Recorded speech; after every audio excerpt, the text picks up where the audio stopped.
Hey, yo, what's the word? So yeah, today we have Hershey's the real life Willy Wonka. So Hershey's I think is well as beloved by everyone. So because it's a nice piece of candy. However, and I don't know the real story. Said behind the company or say the person who made it. So today we're gonna find that out. So if you guys please hit that like button and also subscribe to the channel. It really does. And it means a whole lot to me. And without further ado, let's get into it. One of the biggest chocolate companies in the world, worth nearly $47 billion. And yet, the Hershey Company was 47 founded by a billion. boy who struggled through poverty and went bankrupt multiple times. This is the true rags to riches story of a chocolate empire. This is the insane and inspiring story of Milton Hershey.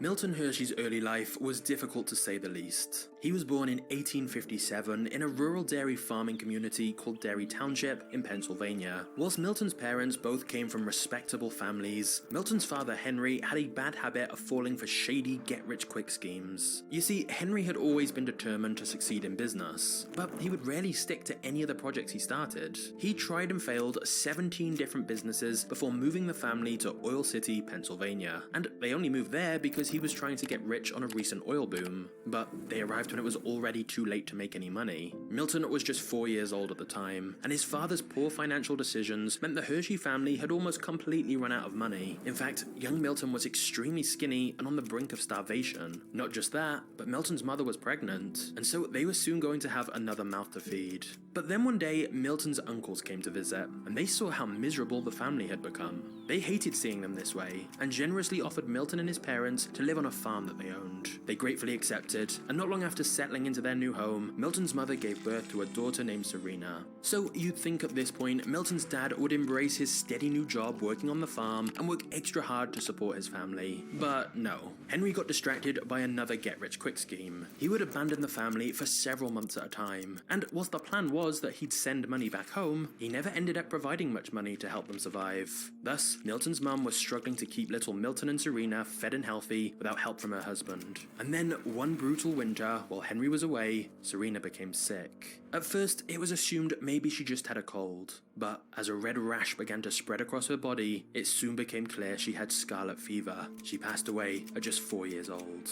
This tragic Damn. incident of losing their daughter was the final straw in the relationship of Milton's parents. Meanwhile, young Milton's chaotic home life was rubbing off on his school life too. He was struggling badly, and whilst he had learned to read and write, before he even got to the 5th grade, he was forced to drop out of school so that he could work instead. When Milton was 13 years old, he got his first apprenticeship with a newspaper. In fact, Milton's dad actually signed him up for a 5-year contract with the paper, as he believed this would be a great career for his son. There was Oh just one wow. problem. Milton hated the job. Not only was the owner extremely bad-tempered, but the job wasn't something Milton was interested in at all. The newspaper had been his father's dream, not his, and yet he'd been signed up for 5 years of this. So one day whilst at work, Milton deliberately dropped his hat into a printing machine so that it would break. He was fired immediately, which meant he got out of the contract just like he'd hoped. Unsurprisingly, his father was very disappointed Milton had lost the apprenticeship. But his mother, on the other hand, knew how much Milton hated working for the newspaper and was glad he now had the chance to pursue a career he actually enjoyed. So, at 14 years old, Milton began an apprenticeship with a candy maker called Royers. Here, he learned about buying ingredients from suppliers and how to make candies himself. In 1876, Milton completed his apprenticeship and by that point was convinced he'd found where his real passion was. His vision was now clear. He wanted to open his own candy shop. Of course, the apprenticeship had already given him a lot of first-hand experience of the business. And so, after a little persuading, he managed to convince his mother's family to loan him the money to set up a small candy shop of his own in Philadelphia. Milton began working around the clock to produce candies, as well as dried fruits and ice cream. Sometimes he wouldn't even go home to rest, and just fell asleep under the store counter. But luckily for Milton, he'd seemingly opened this new candy shop at the perfect time, because Philadelphia became the host of the country's first World's Fair, called the Centennial Exposition. People traveled traveled from all over the world for this event, and Milton massively benefited from all the tourists who were looking to buy some sweets. Thanks to the event, he was able to turn a profit. One particularly creative tactic Milton used to bring in new customers was that he installed an air chute in the shop, which helped carry the sweet smell of the candy from the shop's kitchen to the outside air, enticing passers-by to come inside the shop and buy something. There was one big problem though. Milton was doing pretty much all of the work on his own. He couldn't afford to buy large equipment or hire employees to help make more candy, so no matter how hard he worked, he couldn't produce large enough volumes of candy to stay profitable. Plus, the price of sugar and some of his other ingredients were increasing. And of course, once the World's Fair had ended, less customers were passing by the store. Pretty soon, Milton was falling behind on his bills, and he was in constant fear that his suppliers would cut off his line of credit. Then one day in 1881, Milton's father Henry showed up and offered to help his son run the business. Despite knowing that his father had a terrible track record in business, Milton gladly accepted, since he needed all the help he could get. Working so much had been making Milton ill, and he knew support was necessary. And the good news was that his father came prepared with lots of ideas that he felt could help grow Milton's candy business. The bad news was that his father's ideas were all expensive. For example, producing cough drop candies and spending lots of money on a large window display. Unfortunately, Milton put too much trust in his father's big ideas, and he spread himself too thin financially. The business was soon in desperate need of more money, and fast. So Milton reached out to his uncle, a man named Abraham Snavely, to ask for another loan to pay off his debts. His uncle did agree to send him some money, but in the end it wasn't enough to keep the business afloat. After 6 years of running his candy shop in Philadelphia, Milton Hershey was forced to declare bankruptcy. The dream was dead.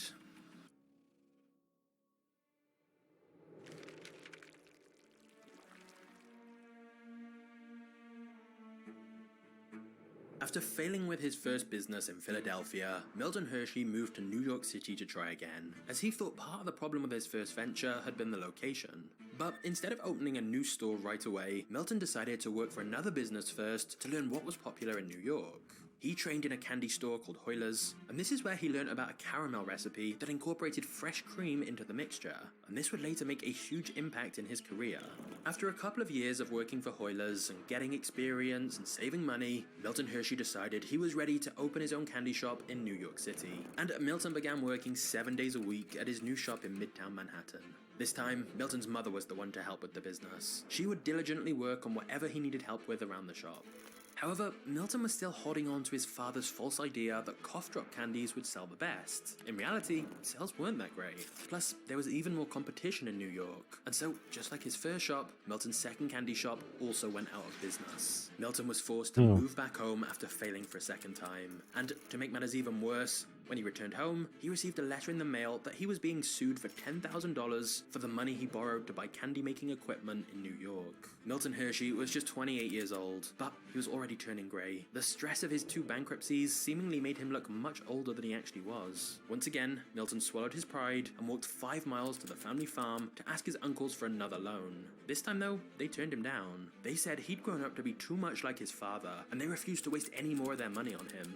This really hurt Milton, but mostly because he knew they were right. He felt guilty for letting his family down, but he would later reflect that wanting to prove to his family that he could be successful was one of the biggest motivations for him to keep going. So even though he had failed with 2 different candy stores, Milton Hershey did not give up on his dreams. After moving back to his home of Lancaster, Pennsylvania, Milton realized this was actually the perfect place to expand a caramel business, especially since Lancaster was one of the largest dairy producers in the country. The only trouble was finding the money to get started. By this point, his credit was ruined, and he could no longer rely on loans from his family. The one thing Milton did have, though, was some supplies left over from his failed business in New York.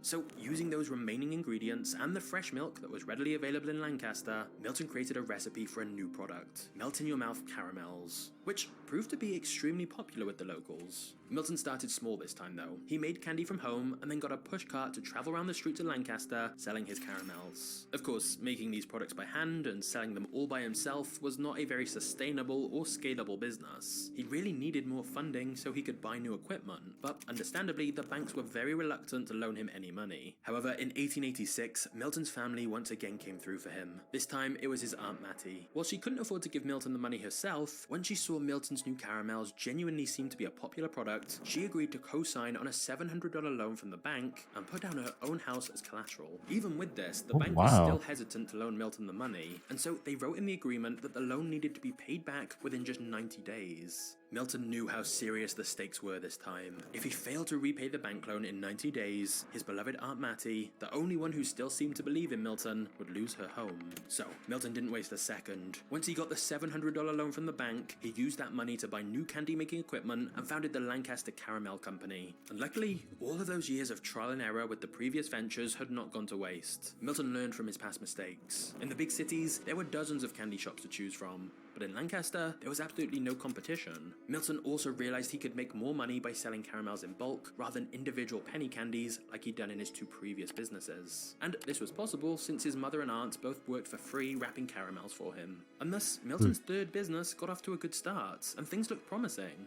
But 90 days is not a long time, and Milton grew increasingly anxious as each day passed by, knowing that he would soon need to pay back the $700 loan to the bank. As the deadline grew closer, Milton was extremely stressed, knowing he was on the brink of bankruptcy yet again. But just as all hope looked lost for repaying the loan on time, something miraculous happened. A rich businessman from England just so happened to be visiting the area, and once he tasted Hershey's caramels, he liked them so much that he decided to import them back to the UK. He made a massive order of caramels to be sold in shops throughout England. This one order alone was enough to save Hershey, and he was able to pay off his bank loan with literally just a couple of days to spare. And that big order was just the beginning. As word of his products spread across Europe, Milton began getting more and more international orders. So much so that he was able to expand his business, firstly by hiring employees, and then by opening new stores in other areas. And that's because Milton had created a product that not only had a unique great taste, but also had a long shelf life, unlike many other candies of the time which perished quickly. As a result, lots of shops wanted to buy his caramels, which he marketed under the brand name Crystal A. Motivated by this success, Milton continued to work relentlessly hard, and repeatedly reinvested company profits into more expansion.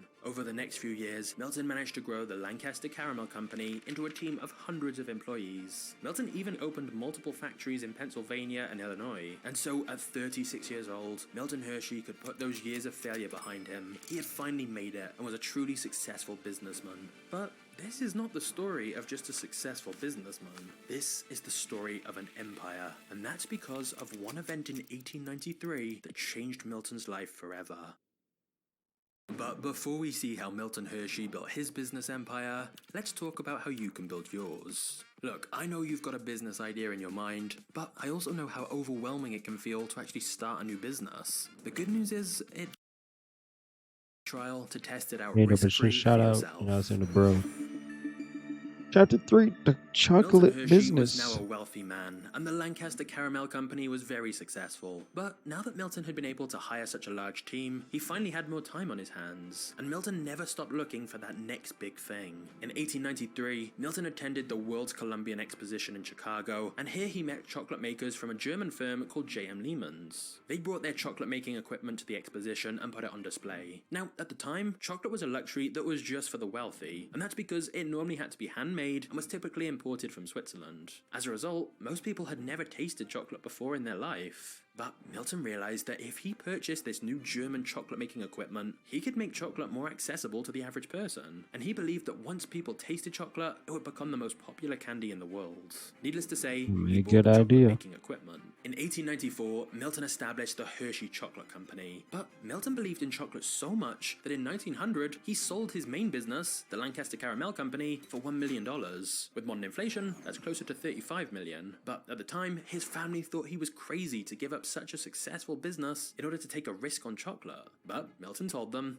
caramels are only a fad. Chocolate is a permanent thing. Hershey had already seen in Europe that sales of chocolate had been cutting into the market share of his caramels, and so he could tell that a pivot was needed. And you have to give Milton credit here, because when you have something that's working well, like with Hershey's caramel business, it's easy just to try and maintain what you have rather than think about what comes next. Just look at how many market leaders have failed to innovate and fallen as a result. But Milton could clearly see the chocolate business was going to be far bigger than caramels, and so he went all in on it. However, Milton Hershey's success was not just from the fact he was early to get into the chocolate business, but instead because he was the first in America to perfect the mass production of milk chocolates. You see, Milton had hired a whole team to help them figure out how they could make milk chocolate that wouldn't turn rancid after a few days. It took a lot of trial and error, but eventually a man Milton hired named John Schmalbach found a way to warm and condense the milk without burning it, creating delicious milk chocolate that could be stored for months without going bad. Hershey rewarded him with a $100 bill for his discovery. A nice fee at the time, but a tiny price to pay, given the discovery was essentially the foundation of the company's entire success. This ability to produce milk chocolate that could be stored for a long time meant they could mass produce it in very large quantities and significantly lower costs. Thus, they could sell their chocolate for just 5 cents, meaning chocolate was no longer a luxury. Oh, look at that. Um, Man, it's just crazy that, you know what I'm saying, back then a lot of things were like cheaper, you know what I'm saying? Just for example, this here 5 cent bill right here. That's crazy. That, you know what I'm saying, that the money back then was way different than what it is now, man. That's just insane. Exclusive for the rich. Another reason they were able to produce it so cheaply was Milton's decision to sell a small selection of products. Whereas other chocolatiers tried to offer a wide variety, Hershey focused on just the most popular ones, meaning they could produce them in high quantities, which both reduced operational complexity and let them benefit from economies of scale, where the cost of each chocolate bar becomes cheaper as they were producing so many of them in bulk. Aside from their classic milk chocolate bar, which they began creating in 1900, one of their most popular products was launched in 1907, a foil-wrapped candy called the Sweetheart, which was soon renamed Hershey's Kisses and continues to be popular to this That's my day. favorite. I Hershey's ain't also gonna has another cap. classic Hershey's product, Kisses, Mr. Good Bar. And goaded. fun fact, the name for that is simply because someone told Milton, "That's a good bar," and he misheard them and thought they'd said Mr. Good Bar, but then the name just stuck. However, Oh despite wow, the that's how I success got of the name. Milton's That's chocolate business, crazy. Milton continued to work almost all hours of the day, every day. He was constantly trying to come up with ideas to grow the business. This story's Milton even paid janitors at schools not to pick up Hershey's wrappers off the ground so people would see the brand name more. However, Hershey's sneakiest tactic of all was that he told some of his most loyal employees to essentially go undercover and get jobs at competitor firms, such as the chocolate manufacturers in Europe, so they could learn their competitors' methods and trade secrets. By 1910, Hershey's sales topped $2 million and continued to grow rapidly from there. And so, Milton's decision to sell his caramels business and go all in on chocolate had clearly been validated. Sadly, his beloved Aunt Mitty, who'd supported him and co-signed his bank loan, died of pneumonia right before his chocolate business began, and so she didn't get to see it. Milton did manage to escape some tragedy himself, though, as in 1911, Milton had bought tickets for the Titanic and was due to set sail on April 10th, 1912. However, due to a last-minute business matter that cropped up, Hershey decided to cancel the trip at the last minute. Of course, we Oh all know how the wow. Titanic ended up, so it was a lucky escape for Milton. But there's another decision of Milton's that's even more interesting, which is the fact that he decided to create his own town. For the chocolate When magnet. Milton Hershey first started his chocolate business, he'd bought a huge property for his new chocolate factory in his hometown of Derry Township. He also chose to build a house within walking distance of the factory so that it was quick to commute to work. But right from the very beginning, Milton Hershey wanted to make sure that he created a good working environment for his employees too. He said, "What I want to do more than anything else is to give my employees an opportunity to advance themselves in this world and to give them a helping hand." And since Derry Township was so remote, Milton had the idea of creating a whole town nearby for his workers, where he would build houses, schools, parks, and public transport. It would be the ideal town for his employees to live and be as comfortable as possible, as he felt if his workers were happy, his company would thrive. Now, pretty much everyone told Milton it was a crazy idea to build a town, but soon enough, he'd bought the land, paid for roads to be paved, a town square to be built, and affordable housing was set up with modern amenities like indoor plumbing and central heating. Thus, his vision of building a town for his workers had become a reality. And still to this day, there is the town of Hershey in Pennsylvania, thanks to Milton Hershey. Soon after the factory workers began settling in the town of Hershey, employees were writing to their friends and family about how great this brand new town was. This within itself was free advertising, since the company and town were both called Hershey. Over the next few years, Milton also decided to build an open-air theatre, zoo, golf course, and concert hall for employees and guests to have fun. Milton also came up with the idea to start printing out postcards of the town and including them with the purchase of every chocolate bar, so people would see images of what the town looked like, which made them even more curious to visit. This town that revolved around chocolate quickly became a tourist destination. But the town's biggest attraction is Hershey Park, which is now one of the largest regional amusement parks in America, even though it was initially just constructed as a place for Milton's employees to spend time with their families. However, whilst the town and business was a success, during World War I, a problem arose for Milton. There was a ration of sugar, and so the cost of supplies began to skyrocket. So, in 1916, Milton Hershey decided to build his own sugar refinery, and he established another town of Hershey, but this time in Cuba, where sugar was in large supply. By 1918, construction of the sugar mill was complete, and his new employees got to work. Just like in the first first Hershey town in the US, he built houses, schools, and health clinics for his workers, and on top of building a new town, Hershey built a railroad that ran through all the major ports of Cuba. Hershey was able to cut costs and increase production, and in fact, during World War II, he was commissioned by the US military to create Hershey's Ration D bar for the troops, as well as Hershey's Tropical Chocolate, which was chocolate that wouldn't Man, that's melt. dope. As time went That's on, dope. Hershey's continued to grow larger each year. Through a series of acquisitions and license deals, Hershey's began selling other major candy brands like Reese's, M&M's, Kit Kats, Rolos, Cadbury's, and Twizzlers. For years, the Hershey Chocolate Company continued to grow and was selling chocolates all around the world. But when the Great Depression hit, Milton Hershey wanted to do something to ensure that the children of his employees could grow up to find jobs. He knew that education was key to having a good life, and he wanted to give the families of his factory workers every opportunity to succeed. And thus, Milton promised that all of the children of his factory workers would receive a private education through high school.